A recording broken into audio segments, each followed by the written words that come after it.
అందరేమో గాని కాంగ్రెస్ పార్టీ లీడర్లు మాత్రం వాళ్ళ పార్టీ గుర్తు చెయ్యికి బరాబర్ న్యాయం చేస్తారబ్బా. ఓ చేతుకున్న 5 ఏళ్ళు ఎట్లయితే ఓ తీరు ఉండయో అట్లనే ఆ పార్టీలు ఉన్న లీడర్లు కూడా ఒక తీరు ఉండకుండా నువ్వు ఎక్కువ అంటే నువ్వు తక్కువ అనుకుంటా వరుస పెట్టి వారంలో 8 రోజులు ఏదో పంచాయతీ మోపు చేస్తూనే ఉంటారు.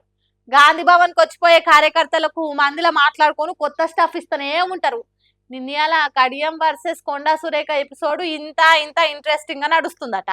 అచ్చమిగో గిట్లనే ఉన్న కొట్లాటలతోనే ఊపిరి తీసుకున్నాడు కష్టంగా ఉంది అని అంటే కాంగ్రెస్ లో కొండా వర్సెస్ కడియం అనే కొత్త కయానికి కొబ్బరికాయ కొట్టినట్టే కానొస్తున్నది.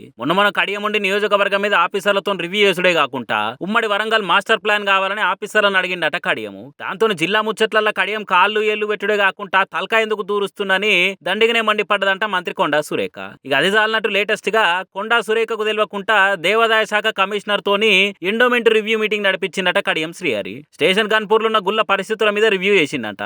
దాంతోని అసలు ఏమనుకుంటారు ఏం కథ, దేవాదాయ శాఖ మంత్రినైనా నాకే తెలియకుండా కడియం ఎట్లా మీటింగులు పెడతారని కొండా సురేఖ మేడం కోపానికి వచ్చి పళ్ళు పటపట కొరికిందట. ఆడితోనే ఆగకుండా ఉత్తగానే ఊకుంటే లాభం లేదనుకోని కడియం శ్రీహరి మీద స్టేట్ కమాండ్ కాకుండా డైరెక్ట్ ఢిల్లీలో ఉన్న హై కమాండ్ కే ఫిర్యాదు చేసిందట. ఇక ఈ ముచ్చట తెలిసి టీపీసీసీ చీఫ్ మహేష్ కుమార్ గౌడ్ ఉండి నాకు మాట కూడా చెప్పకుండా డైరెక్ట్ హై కమాండ్ కే ఫిర్యాదు చేస్తే ఎట్లామా, సరేగా అధిష్టానం రాసిన లెటర్ ను బయట పెట్టక ఇప్పట్లానో మాట కూడా చెవులేసి పెట్టిండని గాంధీ భవన్ గల్మ లోపలికెళ్ళి గట్టిగానే వస్తున్నది. అయితే ఇయాలనే కొత్తగా చాలిన పంచాయతీ కూడా కాదు. ఇదివరకు ఇట్లనే కడియము కొండా సురేఖ ఒకరి మీద ఒకరు ఫిర్యాదులు చేసుకున్న ముచ్చట్లు కూడా చూసినాము. మంత్రి కొండా సురేఖ మీద ఇండైరెక్ట్ మాటలని ఇల్వ తీసినట్టే చేసిండు కడియమని కొండా అనుసరులు కోపానికి వచ్చిర్రు. అప్పట్ల నేను ఎప్పుడు రౌడీజము సెటిల్మెంట్ చేయలేదు, నేను ఎవరిని బెదిరించి వసూలు చేయలేదు, భూ కబ్జాలు చేయలేదు అనుకుంటా కడియం మాట్లాడిన మాటలు కొండా సురేఖను ఆమె ఇంటి ఆయన కొండా మురళిని ఉద్దేశించి అన్నయ్య అని పెద్ద పంచాది లేచింది.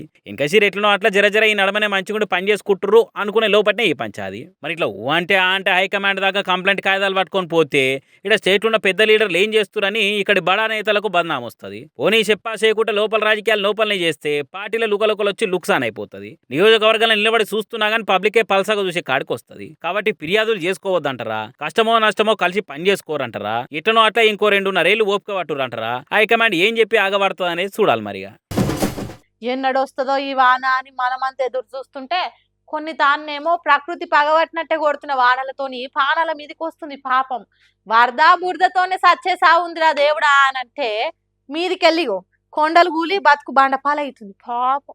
వానతో పాటుగా వణుకొచ్చేనమ్మా అనంటే వాన పడుతున్న సైడోళ్ళకే కాదు ఆ వీడియోలను చూస్తున్న వాళ్ళకు కూడా వణుకొచ్చే కాలం ఉంది పోన్రి. వరుస పెట్టి కురుస్తున్న వానలకు వయనాడ్ జిల్లా కల్లాడి కాడ ట్విన్ టన్నెల్ ప్రాజెక్ట్ సైట్ కాడ కొండ చర్యలు ఇరిగిపడ్డాయి. సీసీ ఫుటేజ్ చూస్తేనే అర్థమైపోతుంది ఎంత ఆగమైందో ఏం కథనో. అప్పటిదాకా నిమ్మలంగానే ఉండి చూస్తుండగానే సెకండ్లల్లనే ఎంత ఘోరమైంది చూడుండ్రి. ఆడికి అదృష్టం మంచిగుండి కొందరు కొనాకరికి ఎట్లనో అట్లా బయటపడి బతికిరు గాని 3 చచ్చిపోయి 9 మందికి షాన్నే దెబ్బలు తాకినాయట. శిథిలాల కింద చిక్కుకున్నోళ్ళని కాపాడేటందుకు సహాయ చర్యలు గట్టిగానే అవుతున్నాయి. పరిస్థితి చూస్తుంటే చచ్చిపోయిన వాళ్ళ సంఖ్య ఇంకా పెరిగేటట్టు కూడా ఉంటదని చెప్తున్నారు ఆఫీసర్లు. సీఎం సార్ కంట్రోల్ రూమ్ లకెళ్లి ఎప్పటికప్పుడు పరిస్థితి నడుచుకుంటుండట.